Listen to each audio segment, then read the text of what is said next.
Hi everyone, here's what's bothering me today. Alberto, it's so hot. Ma'am, come over. You gotta stand in First Amendment area. It's gonna take 1 minute. No, ma'am, you cannot. Ma'am, they Listen can come to over listen to and get the water if they want it.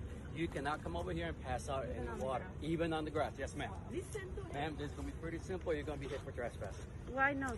because federal property, and you guys have not authorized the permission to be here to pass out any goods I tell you or something? flyers. You can say whatever you Okay, want, ma'am. I believe that you're accustomed to the previous administration. You know? The administration has not changed the rules. Okay, so these people are Any hot, First Amendment are areas I'm talking are to you. situated, Let me finish. and they need to be over there. Okay, if you have not gotten permission from the agency to pass out any flyers or any goods, then you It's are not water. allowed to do so. It's Any water. flyers or any goods, ma'am. It's water, If you have it's written hot. permission, How- please show me the permission, and I will allow you to But do Alberto, you are inside the so. Yes, ma'am. with air conditioner because Yes, ma'am. So these people are here. It's I hot. understand. And they can come over to where you're at and get the water if they would like some water. No, but they cannot do that because they they are can. waiting. No, they can do that. While they wait, they can come over there and get the water. We could have already handed it out to I understand it, but everybody you're in the not time allowed that to. we've been arguing. But you're not allowed to. Why not? Why can't we Because just you get don't the have the water? written permission to do so from the agency. Because that's how the rules work. Can we leave it No, here? ma'am. People can You grab get, it? no, ma'am. You can take it over there, and they can come and get it once they are ready to get it from you. Okay. You're doing a great job. Thank you, ma'am. People can I get in cold appreciate what water. you're trying to do, but you still have to follow the rules. Dude, you are literally in what you can tell is a super hot corner of Southern America. And all these people are doing is handing out water. They're not trying to influence votes. They're not trying to intimidate people. It's a hot as balls day, and they're just trying to hand out water to immigrants forced to wait in the baking sun. Oh, it's not the policy. You know, if they want to, they can go over across the street and come get it from you. So most people are aware of how lines work, right? If you leave a line, you tend to kind of lose your place in line. And knowing America, because it's full of workaholics, a lot of these people are probably either taking time off from work or they have to, quickly hurry and get back to work. So any kind of line dashing is not going to be a thing. Hopefully, someone would say, oh yeah, sure, I'll hold your place and come back in. But you never know. The main point is that these people were just trying to hand out water to thirsty people on a hot summer's day. And the DHS policeman was saying, nope, sorry, can't do that. Welcome to the Sunday Sum Up, everyone. And we are sadly just getting started with all this crap. Like, not even kidding. This first story kind of pales in comparison to some of what we're going to get into. How is it that there's so much news that I get to basically cover an entire week's worth of stories in one day? So next up, you know how Democrats are all about Medicare for all and they're trying to push for this, including at the state level? Well, one of the states where it's been relatively successful so far in terms of being taken seriously has been New York. But apparently, New York supermajority Dem legislature just blocked an up or down vote on single payer despite a majority of Dem legislators officially co-sponsoring the bill. We believe in Medicare for all. That's why we're going to vote against it. Now, the actual article is really good. I've linked it down below. Please go read it because it goes into a lot more detail than I'm prepared to go into here. And they're very much the authority on the subject. But it's interesting that this bill has stalled due to immense pressure and lobbying from the private insurance industry, as well as labor unions, curiously enough. So if you want to see a bit more about why the labor unions are opposing this Medicare for All measure, that is in the article, so I strongly encourage everyone to go and read it. But it's really frustrating to see how even when you get close to Medicare for All, the very people who claim to be on your side and support in legislative votes, they say that they support this. And then when it comes to actually following through, they do not. Politics in America is such a spectacle, I hate it.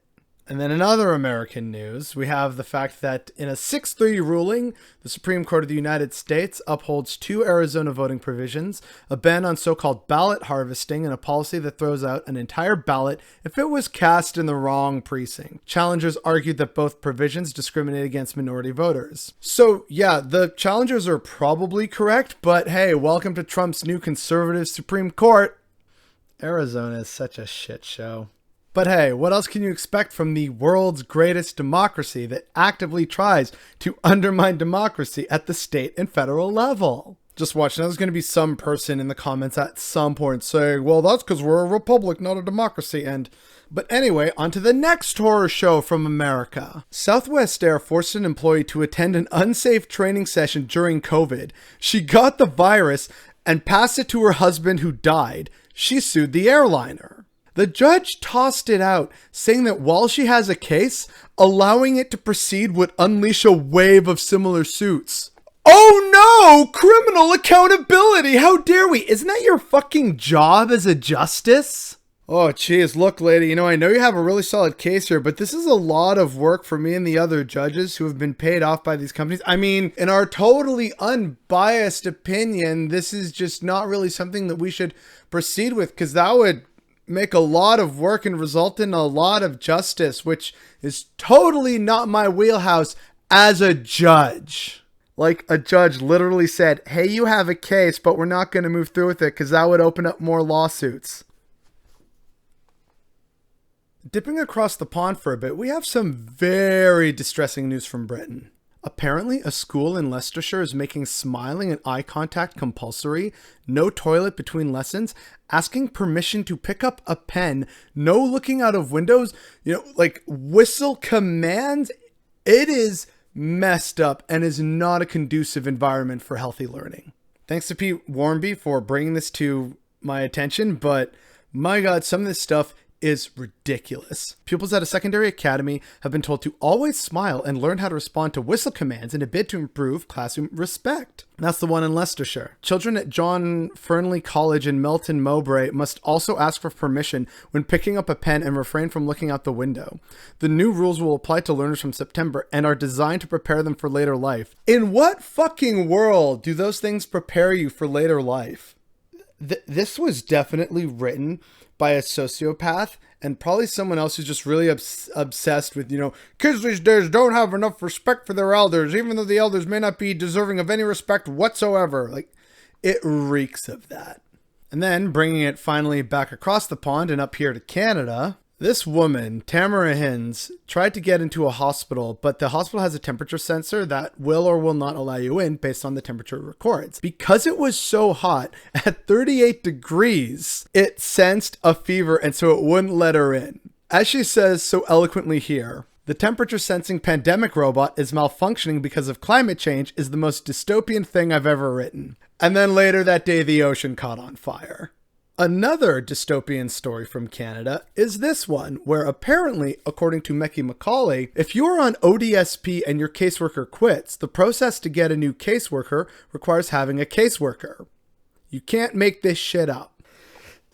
This is exactly like that whole jobs putting down you must have 5 years experience, but you can't get a job if you don't have experience, but all jobs require experience, so how are you supposed to get a job? It's that fallacy, right? Right here, if you are someone on disability in Canada and if your caseworker quits, you're basically in this hellish limbo. Oh, hey, you need a new caseworker? Well, sorry, but you already need a caseworker in order to get the process for a new caseworker. Like, what? Who is the absolute genius who came up with that one?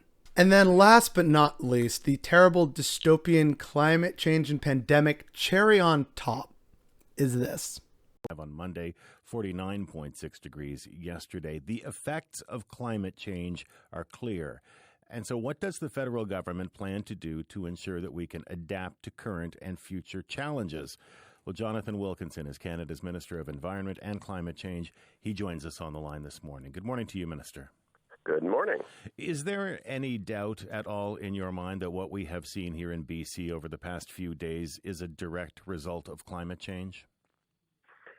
Well, look, I think climate scientists will tell you that it's a little bit dangerous to point to a specific event, a weather event, and say that that is caused by climate change. But I think it is very clear that we are seeing more and more extreme weather events, as climate scientists tell us that we will. And those are very clearly a result of climate change. So we will see more of things like this if we do not address climate change. And as you said in the opening, we are going to have to learn to adapt to some of the things that are unfortunately already baked in. That was Canada's Minister for the Environment, Jonathan Wilkinson, saying he's not convinced that the heat dome is a sign of climate change. Liberals, remind me again why you're voting for this party when they don't do anything on climate change. They don't do anything really substantial. And the things they do that are good have to be forced by the NDP.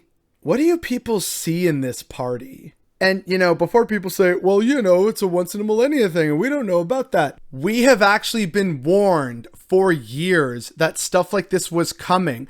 As David Mosgrove accurately points out, policymakers have access to the same newspapers and articles I do, and he links an article from Science Advances about how the emergence of heat and humidity too severe for human tolerance is a thing that will happen under climate change. We know this. We are just choosing to ignore it because the people in charge are part of the same neoliberal ruling elite that is literally killing the planet for profit. No wonder Catherine McKenna left. She probably had a conversation with Mr. Wilkinson here and said, you know what? I think I'm done. So yeah, that man is in charge of the environment portfolio in Canada. So, fun times ahead, folks. 8 terrifying and dystopian stories, all relating to the pandemic and climate change and just the ever worsening dystopia.